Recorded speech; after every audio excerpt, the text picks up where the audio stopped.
from North Newton made an MBE for services to public libraries. Also on the list is Andrew Samuel from Taunton, who's going to receive a British Empire Medal for services to the community in Somerset, particularly during the pandemic. And we've woken Andrew up early as well. Morning.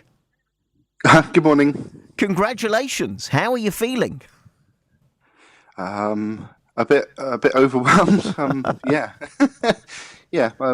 It all feels a bit surreal, if I'm honest with you. I can imagine. I can imagine. Well, let's start at the beginning. Tell us why it is you've been honoured. Well, it's to do with the work that I do a fair amount of work with local organisations, so that's part of it. But particularly during COVID, we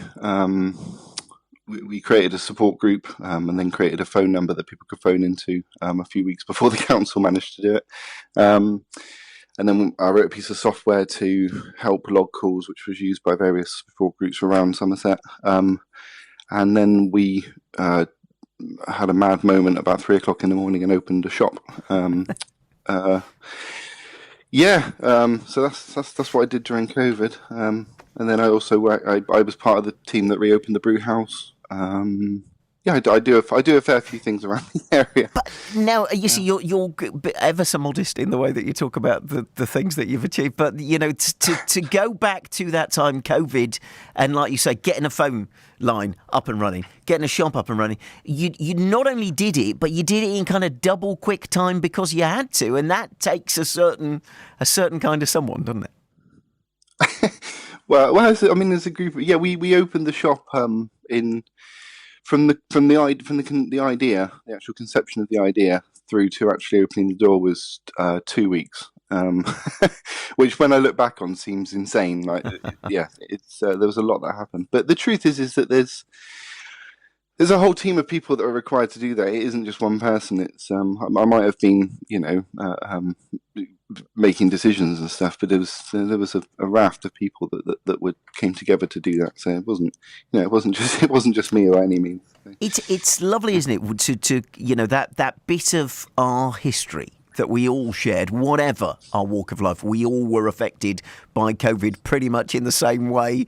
The terror, the world closing down, how are we going to get through this?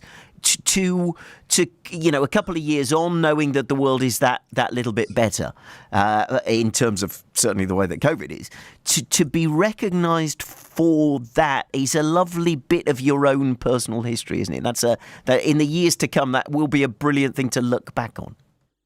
Yeah, it's it's funny, isn't it? COVID is.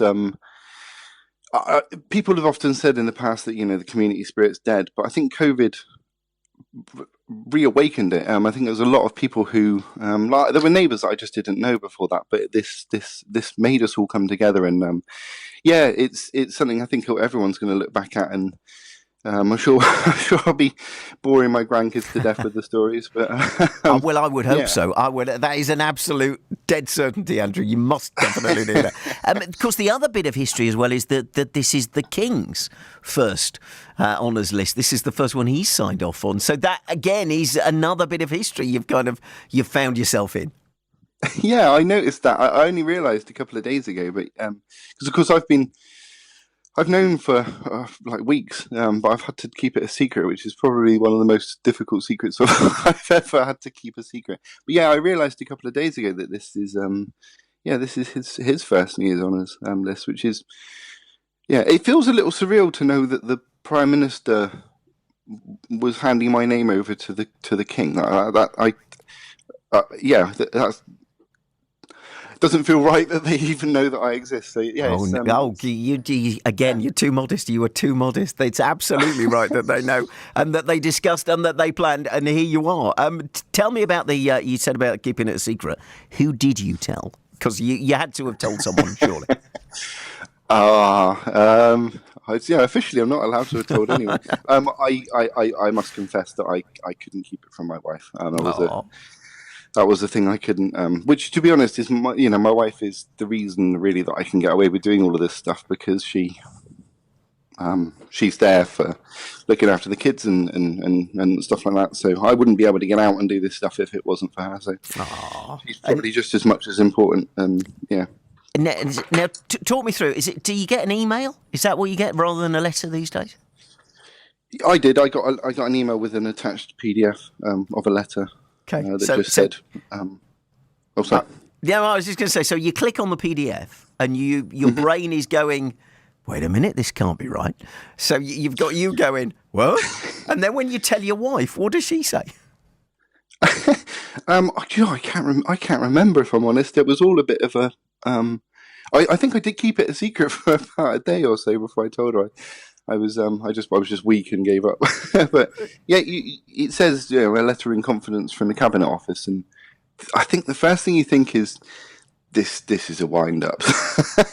And then I even emailed the Cabinet Office to basically check that this was legit, and they just replied back and said, "Yeah, we've got everything we need. So the next thing that will happen is your name being included in the news honours list." And I guess you kind of floored a little bit at that point. Yeah. Isn't that funny? I'm sorry, I need to check. There needs to be. Please tell me when that one came back though, and you told your wife there was a bit of whooping and dancing. I think she just. I honestly can't. I think she just said that she's really proud of me. Well, yeah. Listen, thank you so much for letting us wake you up early this morning. And you have a lot of people to tell, or has news started to drift out and you're getting random texts from people you've not heard from for ages?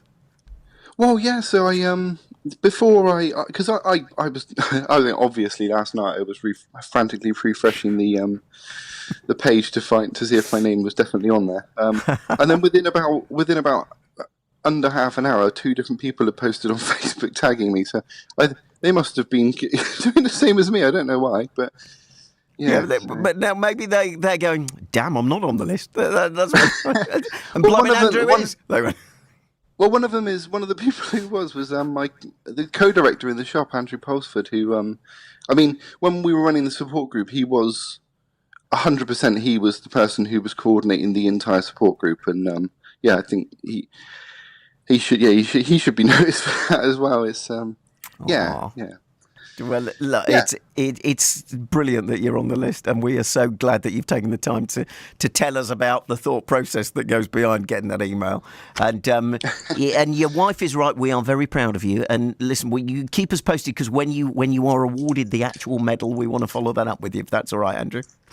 Of course, yeah. I think the Lord Lieutenant apparently contacts me to arrange a ceremony, and then I get invited to a garden party at Buckingham Palace, which is again a bit surreal. I don't even know what I wear.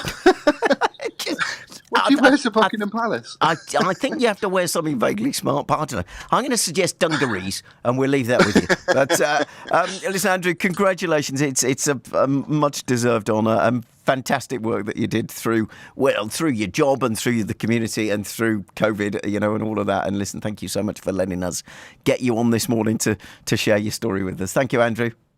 Thank you very much. Happy New Year. And indeed to you. That's Andrew Samuel there. What a lovely man from Taunton, who is going to receive a British Empire Medal for services to the community in Somerset, particularly during the pandemic. Isn't it lovely? 8:21.